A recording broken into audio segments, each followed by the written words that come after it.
आज हम लोग वेनेरियो के लास्ट पार्ट के बारे में, जो लास्ट उसकी रेमेडी है उसके बारे में बात करेंगे। इसका 16वां प्लांट है विबर्नम अपुलस। इस पौधे का मुख्य प्रयोग जो सुबह उठने पर कमजोरी महसूस होती है, जिसमें व्यक्ति को उल्टी जैसी फीलिंग आती है, चक्कर जैसा लगता है, या आप ये भी कह सकते हैं कि जब आपने देखा हो कि महिलाओं को दूसरा गर्भ का महीना लगता है, उस समय उनको जो लक्षण दिखाई देते हैं, यदि ऐसे लक्षण किसी भी व्यक्ति में नजर आए, तब हम विबर्नम ऑपुलस का प्रयोग करते हैं। Morning sickness basically nausea, vomiting की फीलिंग, कमजोरी, चक्कर आना, ये सारे लक्षण मॉर्निंग सिकनेस में आ जाते हैं। तो ये जो रेमेडी है ये मुख्य रूप से मॉर्निंग सिकनेस की ही रेमेडी है। उसके अलावा ये अस्थमा में, मूत्र संबंधी शिकायतों में, महिलाओं से संबंधित शिकायतों में मदद करती है। ये रेमेडी जिन महिलाओं को गर्भ नहीं ठहर पाता, शरीर में गर्मी या ठंडक अधिक होने की वजह से, या और भी रीजन होते हैं जिसकी वजह से गर्भधान नहीं हो पाता, तो उन रीजनों को खत्म करने का काम करती है। और ये हमारे जो महिलाएं हैं उनके यूरेटर और गर्भाशय हो गया, गर्भाशय की वॉल हो गई, एंडोमेटेरियम वॉल हो गई, इनको मजबूती देने का काम करती है। तो प्रसव आसानी से कराने में मदद करती है। प्रसव के समय पर जो महिलाओं को पेन होता है उसको कम करती है, जो रक्तस्राव होता है उसको नियंत्रित करती है। और इस रेमेडी का सबसे बड़ा गुण है गर्भपात को रोकना। किसी भी महिला को गर्भपात गर्भ की कमजोरी के कारण ही अधिकतर होता है, और गर्भ में कमजोरी कई वजह से आ सकती है। मान लीजिए उसके शरीर में खून की कमी है, उससे भी गर्भपात हो सकता है। उसके शरीर में जरूरत से ज्यादा खून है, गर्मी ज्यादा है, तब भी गर्भपात हो सकता है। गर्भ की वॉल कमजोर है, तब भी गर्भपात हो सकता है। मानसिक रूप से कमजोरी आ जाए, महिला अपने आप को अनसिक्योर फील करे, तनाव बन जाए, तब भी गर्भपात हो सकता है। तो ये ऐसी सभी अवस्थाओं को जो हम नॉर्मली S11 में लक्षण पढ़ते हैं, वो सारे लक्षण ये रेमेडी कवर अप करती है। तो ये रेमेडी मुख्य रूप से महिलाओं की रेमेडी विशिष्ट रूप से कही जा सकती है, या ये कहा जा सकता है कि ऐसे पुरुष जिनकी समस्याएं दूसरे महीने के गर्भ की महिलाओं से मिलती जुलती हों, उनके लिए इस रेमेडी का प्रयोग किया जा सकता है। अगर गर्भावस्था के दौरान कोई महिला किसी तरह का कोई टॉक्सिक फूड ले लेती है, जिसके कारण उसके गर्भ पर कोई बुरा प्रभाव पड़े, या उसका भ्रूण जो है उसके नष्ट होने की संभावना बन जाए, तो ये रेमेडी उसको बचाने का काम करती है। तो हम ये कह सकते हैं कि ये रेमेडी जो है मूल रूप से शरीर में स्थित गर्मी, विशेष रूप से गर्मी बढ़ने पर ही ऐसे लक्षण क्रिएट होते हैं। खटास बढ़ने पर, जब बॉडी के अंदर एसिडिक कंडीशंस बढ़ जाती हैं, तब ये चीज पैदा होती है। तो ऐसी चीजों को ये रेगुलेट करती है, कंट्रोल करती है।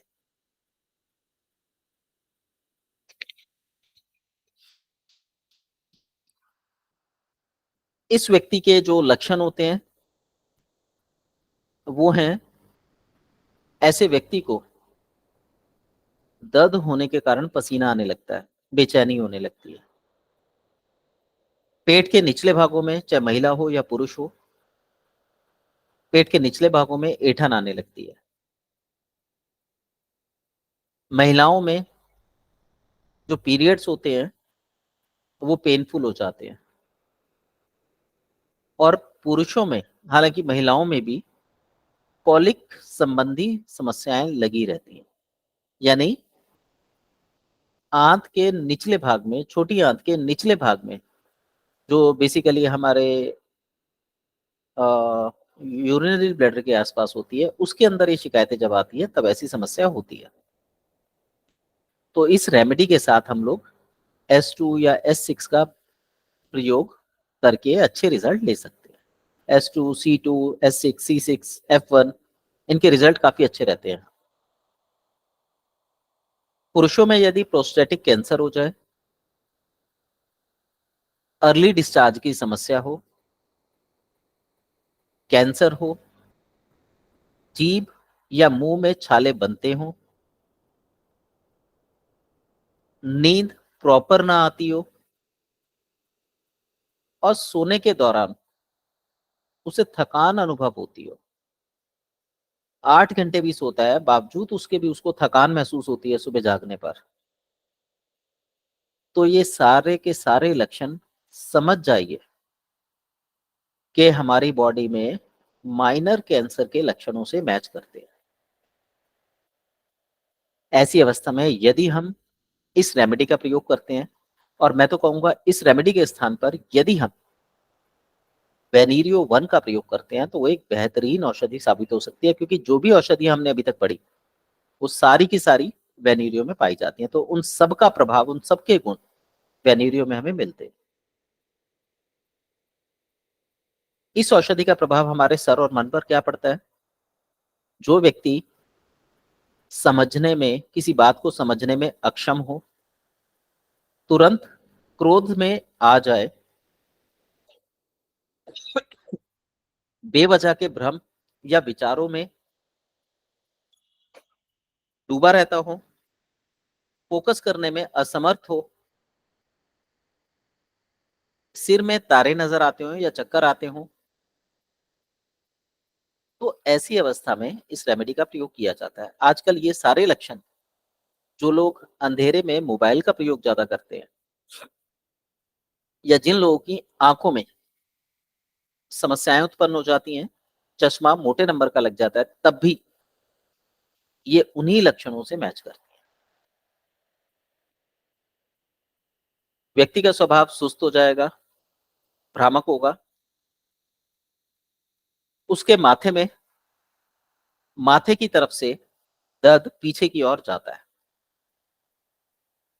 माथे में भी दर्द रहेगा और माथे से दर्द पीछे की तरफ जाएगा।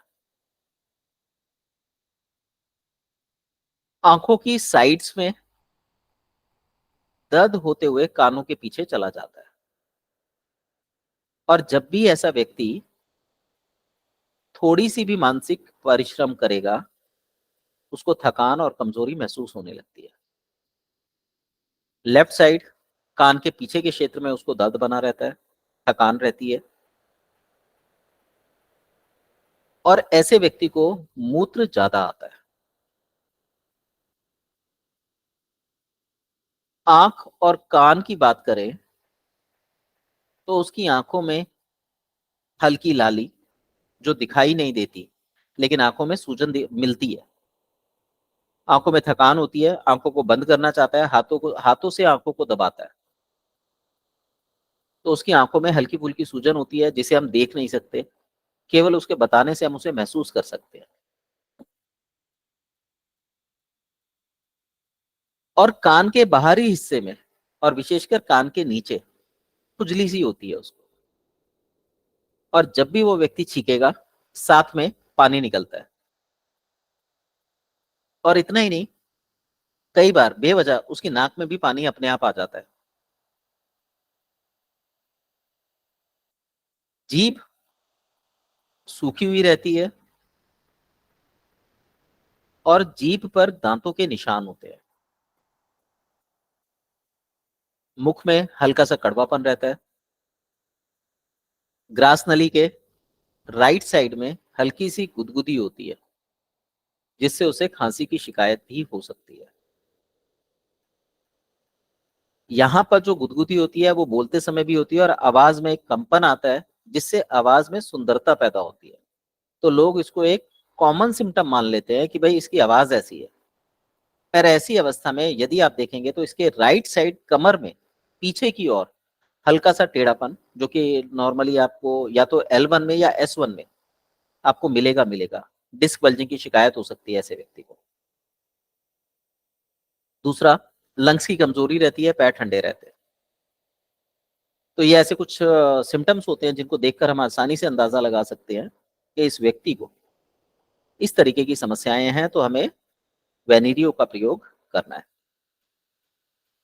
पेट की बात की जाए तो पेट में ऐंठन रहती है, खाना हजम नहीं होता, पेट भारी भारी लगता है, खाने की इच्छा नहीं करती, अंदर से व्याकुलता रहती है, सांस लेने में परेशानी या घबराहट होती है।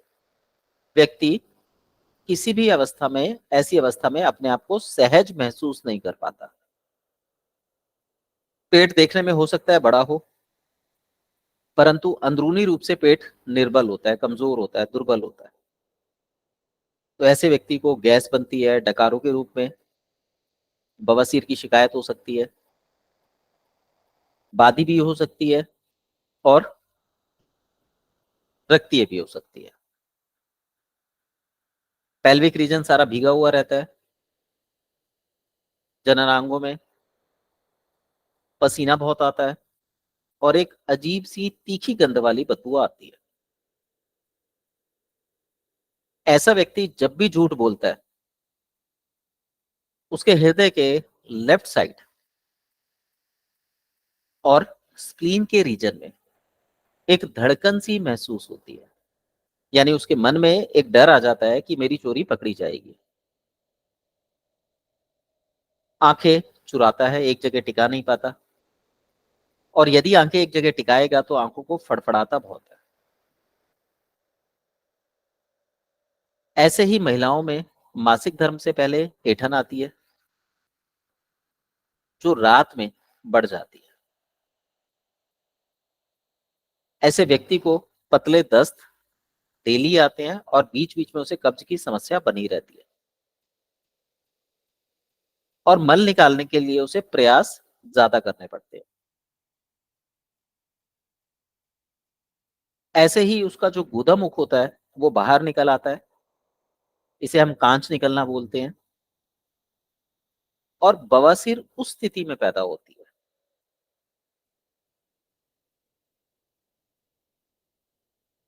इस व्यक्ति के शरीर में जल एकत्रीकरण बना रहता है,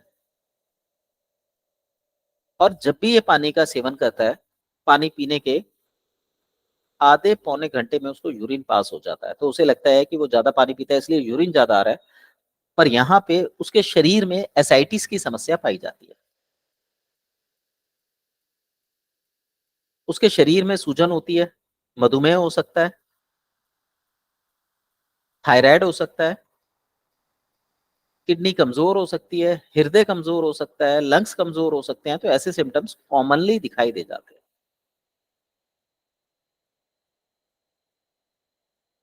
महिलाओं में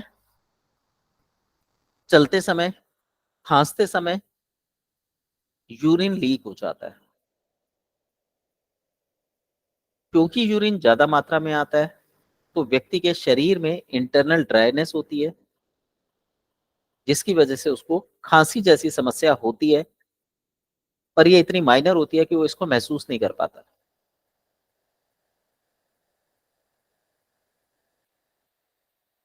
पुरुषों में यही चीज पेट के निचले भाग में पाई जाती है, और विशेषकर लेफ्ट साइड की ओर। महिलाओं में मासिक धर्म से पहले श्रोणि अंगों में बहुत ज्यादा पेनफुल स्थिति बनी रहती है। डिंब ग्रंथियों में भी दर्द बनता है। ऐसी स्थिति में महिलाएं अधिकतर ये कहती हैं, काक रीजन पे हाथ रखे, कि भाई दर्द यहाँ से यहाँ तक चलता है। तो इससे हमें एक आइडिया लग जाता है कि ये इस तरीके की इंडिकेशंस को शो कर रही है। मासिक धर्म के समय इनको समस्या, श्वास संबंधी समस्याएं भी हो जाती हैं, और घुटन की भावना उनके अंदर आ जाती है, सांस लेने में दिक्कत होती है। और यहाँ एक चीज और कहना चाहूंगा कि जो भी व्यक्ति, चाहे महिला हो पुरुष हो, यदि उसे बेड पे लेटते समय या अपनी बात कहते समय लंबी गहरी सांस लेनी पड़ती हो, वो भी इसी रेमेडी के अंतर्गत देखा जाता है। आजकल जब से कोरोना हुआ है, आप देखिए अचानक से श्वास संबंधी दिक्कतें पैदा हो गई, तो ये रेमेडी स्पेसिफिक उस कंडीशन को कवर अप करने के लिए है। तो घुटन की भावना के साथ इनको मासिक धर्म होता है, दर्द होता है, और ऐसी महिलाओं में पेट के निचले भाग में और मध्यम भाग में हमेशा एक मीठा दर्द बना रहता है। और यही दर्द अगर लगातार लंबे समय तक बना रहे तो ये दर्द घूमकर पीछे की ओर पीठ में चला जाता है, और जब ये दर्द पीठ की तरफ जाता है तो पीठ में जाने से पहले ये महिलाओं में लिकोरिया की समस्या पैदा कर देता है। जो सिम्टम हमने पीछे पढ़े थे कि हरा और बलगमी और एसिडिक लिकोरिया होता है, वो सिम्टम पैदा करता है, तब पीठ में दर्द जाता है। और महिला हो या पुरुष, दोनों के पिंडलियों में ऐंठन और दर्द, थकान बनी रहती है। गर्दन और पीठ की मांसपेशियां थकी रहती हैं। मांसपेशियों में भारीपन, सूजन की भावना आ जाती है, जो ऊपर से नीचे की ओर जाती है, और व्यक्ति अंगड़ाई लेना, बार बार अंगड़ाई लेना पसंद करता है। तो ये दर्द उसके टेल बोन से लेकर पीठ तक, गर्दन तक जा सकता है। उंगलियों में सूजन, जो ठंडे पानी में धोने से खराब हो जाती है, बिगड़ जाती है। हाथों में सुन्नता, पैरों में भारीपन, और ऐसा व्यक्ति जब लगातार लंबे समय तक चलता है तो हाथ और पैर दोनों ही सूज जाते हैं, और विशेषकर पैरों में ऐंठन आ जाती है। दर्द जो होते हैं वो बॉडी के एक पार्ट से दूसरे पार्ट में चलते रहते हैं, ये कभी एक जगह नहीं रुकते। और ऐसी अवस्था में मांसपेशियों में, अंगों में संकुचन की भावना पाई जाती है, यानी वो सिकुड़ रहे होते हैं, अनरिलैक्स्ड होते हैं। तो ऐसी अवस्था में वेनेरियो डेल्यूशन 3 का प्रयोग जो है वो बेस्ट रहता है।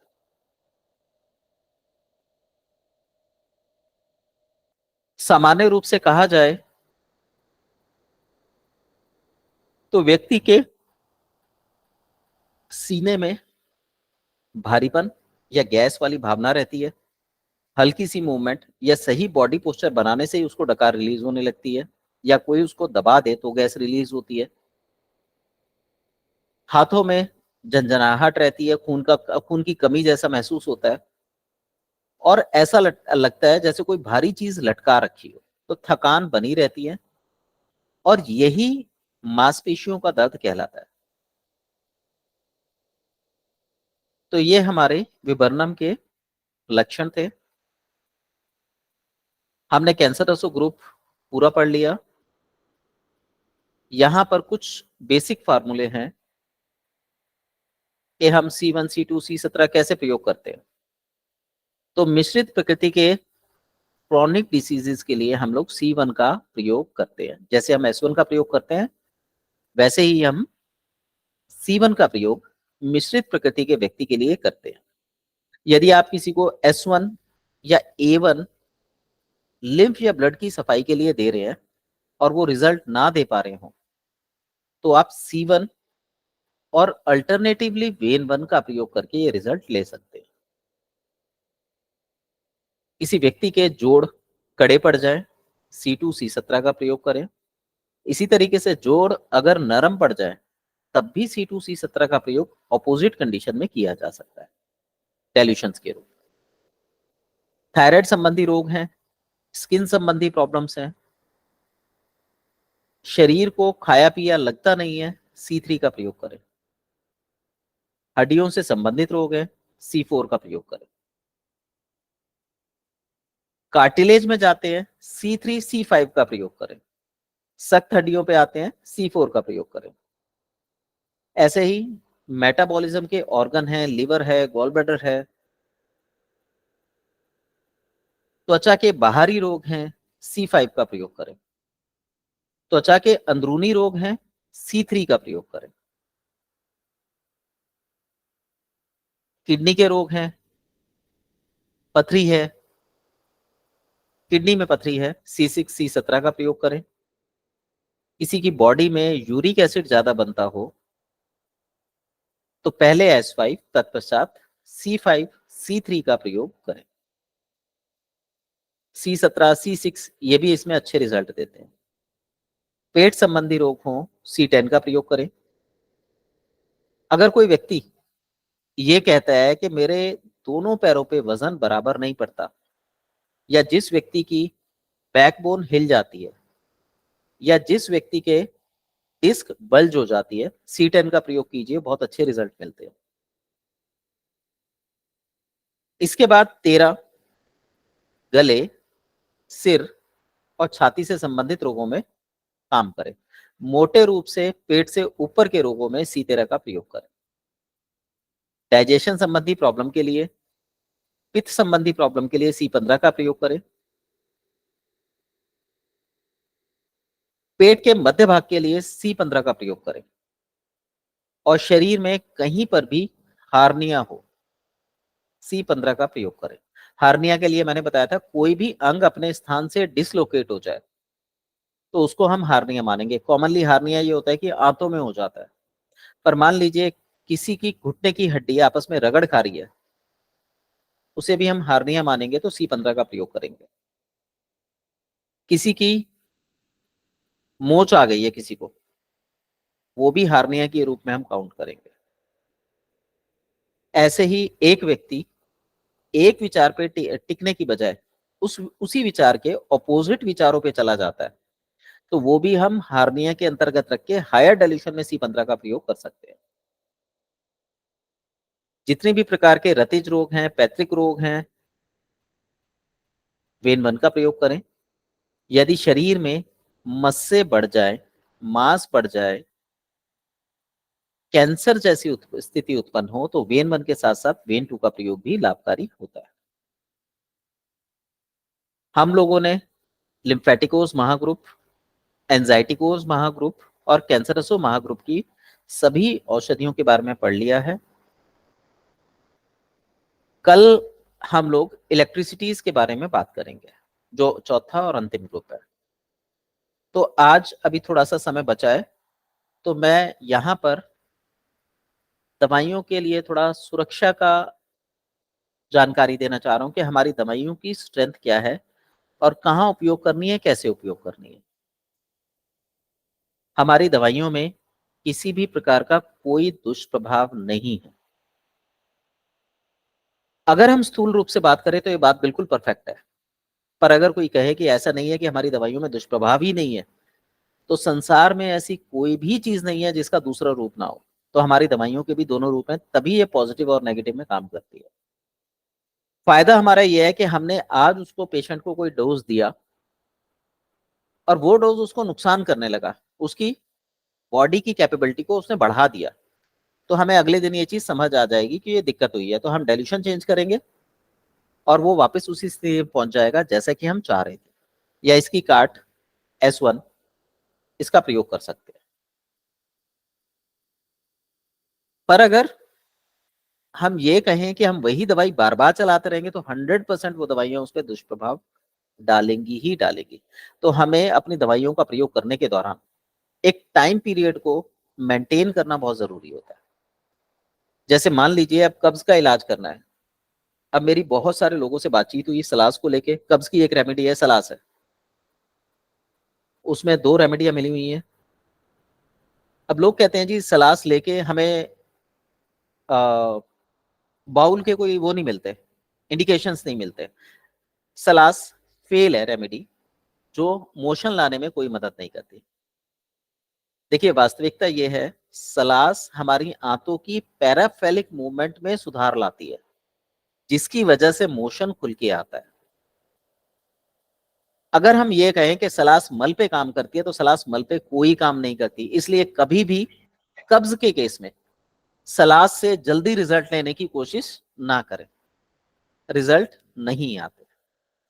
हाँ, उसकी स्ट्रेंथ है हमारी आंतों की पैराफेलिक मूवमेंट बढ़ाने की। आप उसका प्रयोग उस काम के लिए कीजिए और फिर सलास का रिजल्ट देखिए। 15 दिन के अंदर सलास आपको एक बेहतरीन रिजल्ट दे सकती है, और केवल अकेली होकर, उसके साथ किसी अन्य औषधि को मिलाने की जरूरत नहीं है। अगर कब्ज बहुत ज्यादा पुरानी है तो अधिकतम 40 दिन का समय लेके चले सलास के प्रयोग के लिए। दूसरा, जो भी ये दवाई आप देते हैं उसके साथ कोशिश कीजिए कि पेशेंट को समझाएं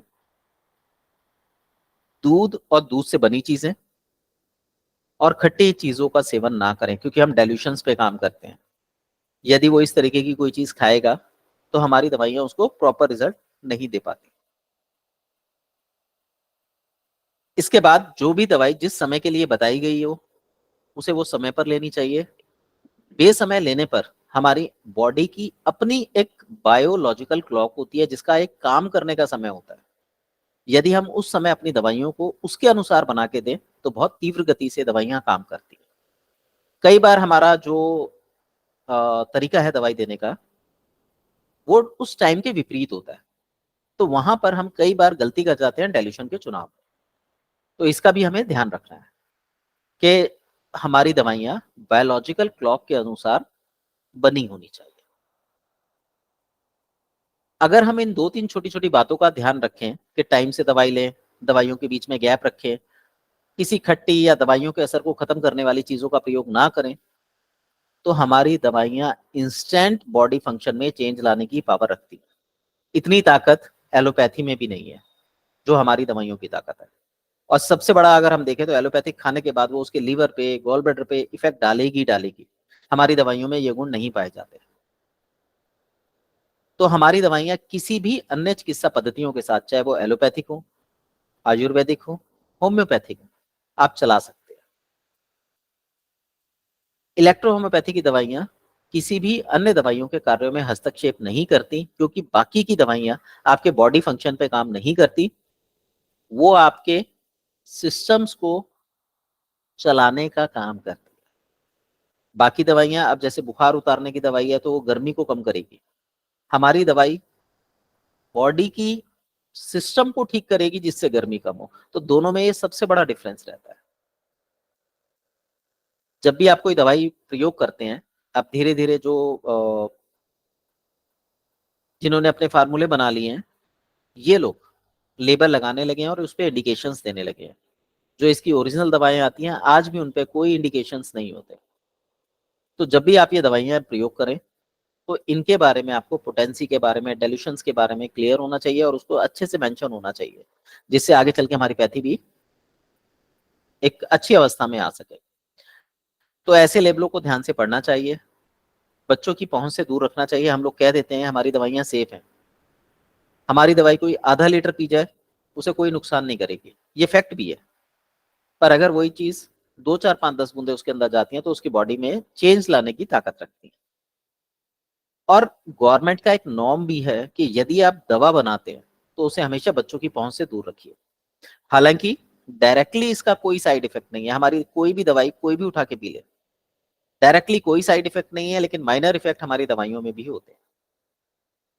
और जब भी हम किसी पेशेंट को दवा दें तो चिकित्सा के नियमों को ध्यान रखते हुए दवा बनाएं। और पेशेंट की भी ड्यूटी है कि वो जो भी दवा खा रहा है वो अपने डॉक्टर की देखरेख में ही उस दवा का सेवन करे, ताकि उसे उस दवा के ज्यादा अच्छे रिजल्ट मिल सके। जो मात्रा उसे बताई गई है उसी मात्रा में दवा ले। नॉर्मली हमारे साथ ये शिकायत सबसे ज्यादा आती है कि भाई हमें ड्रॉपर दिया था, हमने 1 बूंद निकाली, वो 5-6 बूंदे निकल गई। वो 5-6 बूंदे नहीं होती, कई बार धार बन के गिर जाती है। हालांकि हमारी दवाइयों का नुकसान नहीं है, लेकिन जब दवाई जरूरत से ज्यादा पानी में मिलती है तो डाइल्यूशंस चेंज हो जाते हैं। तो इस अवस्था में भी हमें कई बार रिजल्ट नहीं मिल पाते। दवा खाने के दौरान तंबाकू, शराब, चाय, कॉफी, इनके सेवन से भी बचना चाहिए, क्योंकि एक प्रकार के नशे होते हैं। और हमारी दवा पहले नशे पर, क्योंकि बॉडी फंक्शन से रिलेटेड होते हैं, तो पहले नशे पर काम करेगी, उस फंक्शन को रेगुलेट करेगी, तब वो बीमारी पर काम करेगी। कोई भी चीज खाने और पीने से पहले हमें अपनी दवाओं को कम से कम आधे घंटे के मार्जिन के गैप पे लेना चाहिए। इवन आप किसी भी पैथी की दवाइयां खा रहे हैं कोशिश कीजिए कि दवा जो है वो खाने पीने के आधे घंटे पूर्व या आधे घंटे पश्चात खानी चाहिए। हालांकि कुछ दवाइयां ऐसी होती हैं जो तुरंत ली जाती हैं। उनके अलावा जितनी दवाइयां हैं उनमें टाइम पीरियड बना के रखना चाहिए। कई बार हमारी दवाइयां ऐसी बन जाती है कि हम पेशेंट को बोलते हैं कि 10 मिनट के गैप पे ले लीजिए। देखिए, जो दवा 10 मिनट के गैप पे दी जाती है वो उतना अच्छा रिजल्ट नहीं रखती। कारण क्या है कि पहली दवा पूरी तरह बॉडी फंक्शन को रेगुलेट नहीं कर पाई और 10 मिनट बाद ही हमने दूसरी दवा ले ली, तो पहले वाली का काम खत्म नहीं हुआ, दूसरे वाली ने उसके काम में हस्तक्षेप किया, बात बिगड़ती है।